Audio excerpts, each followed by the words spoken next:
Samantala, lalawigan naman ng Mount Province, muli pinagdiriwang ang Langay Festival. Muli, ayan naman ang tinutukan namin kasama ang si Jonathan Llanes ng PTV Baguio. Makaraan ang pagdaraos ng panagbenga noong nakaraang Pebrero at ang kasampuyang Strawberry Festival sa Trinidad, Benguet, nakatakda namang idaos ang ika-10 edisyon ng Langay Festival sa buwan ng Abril ng taong kasalukuyan na muling magpapamalas ng katutubong kultura ng Mountain Province.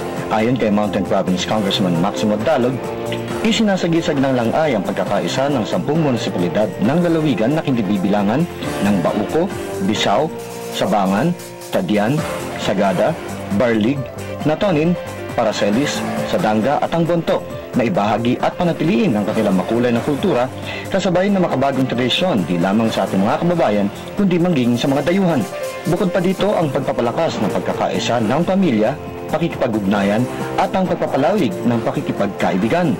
Nakatakdang idaos sa ika-25 ng Abril ang inaabangan at makulay na street dancing at cultural presentation. Kabilang sa magpapamalas ng cultural presentation ay ang Barlig na kakatawan sa tribo ng Balangaw, Tadyan para sa tribo ng Aplay, Bontok para sa tribong Bontok, at maging ang Provincial Capital Performing Group. Bukod sa taon ng Langay Festival, ipagdiriwang din ng lalawigan ang ika-48 taong anibersaryo ng pagkakatatag nito sa ika-7 ng Abril sa pamumuno ni Mountain Province Governor Leonard Mayan. Idinagdag pa ng punong ehekutibo ng lalawigan na nakatuon ang selebrasyon sa patuloy na pagunlad ng Mountain Province sa pamamagitan ng pagkakaisa ng bawat mamamayan. Mula sa Lungsod ng Baguio para sa Telebisyon ng Bayan, Jonathan Llanes.